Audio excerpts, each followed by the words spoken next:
Yes, students, today we start your new chapter of history. It's your chapter 4, what books and burials tells us. First of all, you know that what is history. History के अंदर हम वो study करते हैं जो already done, जो पहले हो चुका है. पास्ट की स्टडी करना हम हिस्ट्री सब्जेक्ट के अंदर पास्ट की स्टडी करते हैं. ठीक है.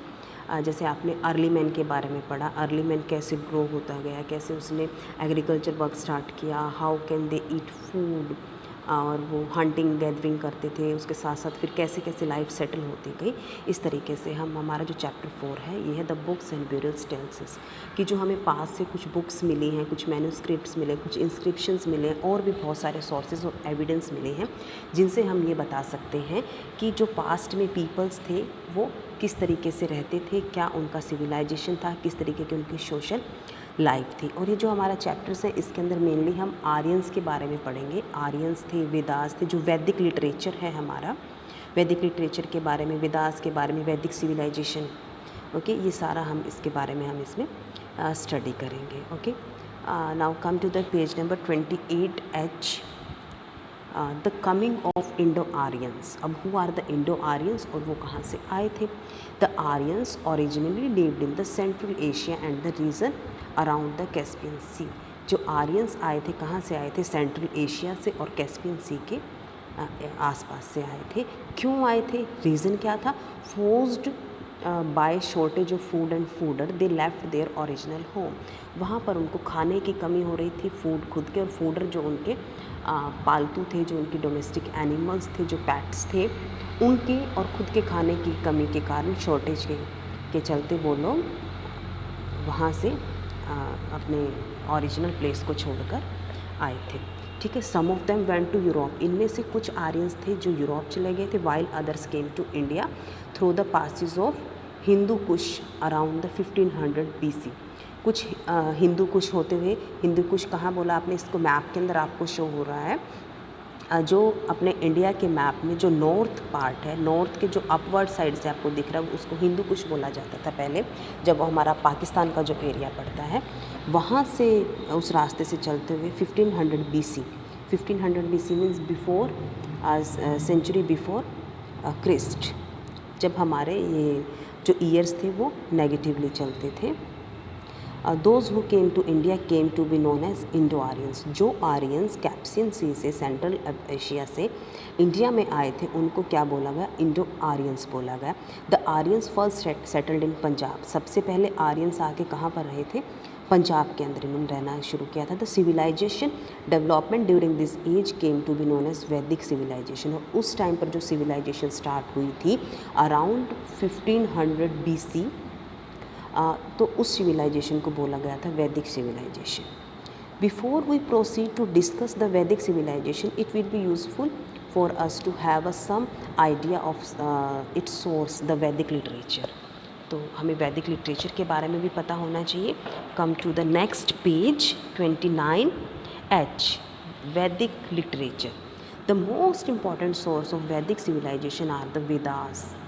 वेदास मतलब इनके बारे में, वैदिक लिटरेचर के बारे में जानने का सबसे इम्पॉर्टेंट जो सोर्स है वो है वेदास. वेदास क्या होते हैं, वेदास मीन्स नॉलेज, ज्ञान. और वो ज्ञान कहाँ था, वो पर्सन्स तो इतने टाइम तक लाइव नहीं कर सकते, तो वो उन वेदास को कुछ बुकलेट्स बना के, कुछ टेक्स्ट बना के उनको रख के गए थे. The Vedas are the neither any individual religious work, not a collection of definite number of books. Vedas जो थे ना तो वो कोई धर्म से रिलेटेड हैं और ना ही बहुत सारी बुक्स हैं एट द पर्ट उस टाइम की. The Vedas literature had grown in course of many centuries. बहुत सेंचुरी से, कई शतकों से ये जो चीज़ें हैं ये चली आ रही हैं. और ये जनरेशन टू जनरेशन, एक जनरेशन से दूसरी जनरेशन को माउथ, वर्ड ऑफ माउथ, कि मैंने आपको बताया, आप किसी और को बता रहे हैं, इस तरीके से जनरेशन टू जनरेशन. जैसे हम इसका एग्जांपल ले सकते हैं कि आपके दादाजी ने कुछ बातें आपके फादर को बताई, आपके फादर ने आपको, फिर देन आफ्टर दैट आप अपनी अगली जनरेशन को बताते हैं. इस तरीके से जो वैदिक लिटरेचर है वो चला आ रहा था. ठीक है. Some of this still exist but many of have completely lost. तो जैसे जैसे जनरेशन टू जनरेशन गया तो कुछ एक ने इसके टेक्स्ट भी बनाए कुछ पर्सन्स ने, तो कुछ लिटरेचर हमारा अभी भी सेव है और some part of the literature और Vedas are the completely lost और डिस्ट्रॉयड. ओके।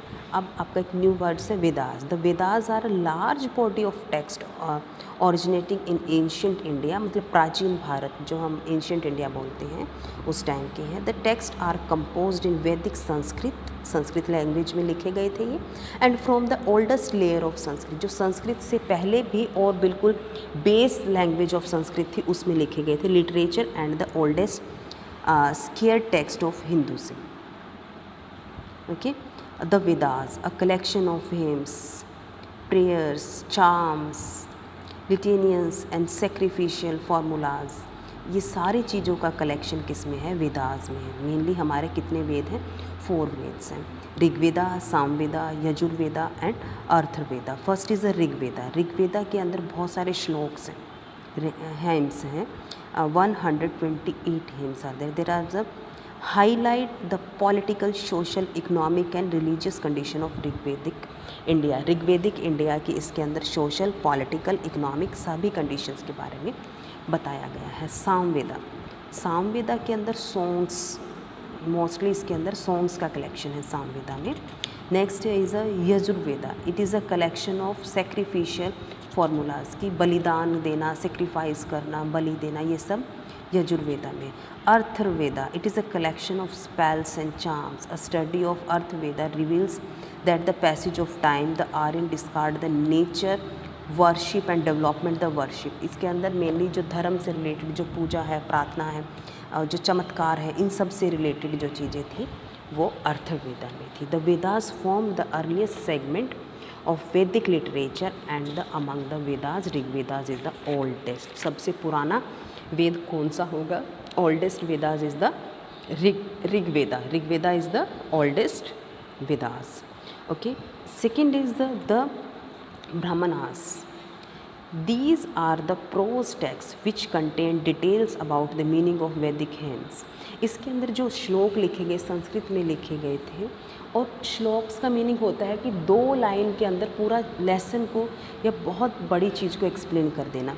जो ब्राह्मणास थे इसके अंदर क्या किया गया? उन्हें हेम्स की एप्लीकेशंस दी गई, उनको एक्सप्लेन किया गया, उनके बारे में स्टोरीज लिखी गई, थ्रू द स्टोरी उन चीज़ों को समझाया गया। In a way this contain details about the rituals and the philosophies. अब जो फिलोसफर्स थे, जो फिलोसफीज थी, जो लोगों के विचार थे, जो रिचुअल्स थे, उनको एक्सप्लेन किया गया इसके अंदर। Next is the Upanishad and Aranyakas. इसके अंदर क्या था? The concluding portion of the Brahmanas are known as, पूरा का पूरा कंक्लूजन जो ब्राह्मणास में जो था वो पूरा एक्सप्लेनेशन था, उसको शॉर्ट में कंक्लूड करके बताया गया।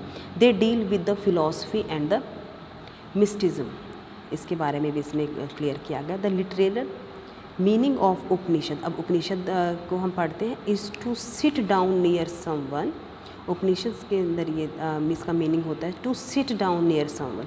It denotes people sitting near his guru और teacher for the purpose of confidential communication of secret doctrine. अब इसके अंदर उपनिषद के अंदर कि एक अपने टीचर के पास, अपने गुरु के पास बैठकर कुछ ज्ञान लेना, कुछ सीक्रेट्स को जानना, कुछ प्रकृति की बातों को जानना, नेचर के बारे में, या और भी बहुत सारे जो सीक्रेट्स हैं उनके बारे में जो टीचर है डायरेक्टली एक अपने स्टूडेंट को बताता है, कुछ खास ज्ञान देता है, तो वो सब हमारे उपनिषद के अंदर थे। Okay students, today we discuss about the coming of Indo Aryans and the Vedic literature. You can read this carefully. Okay, thank you.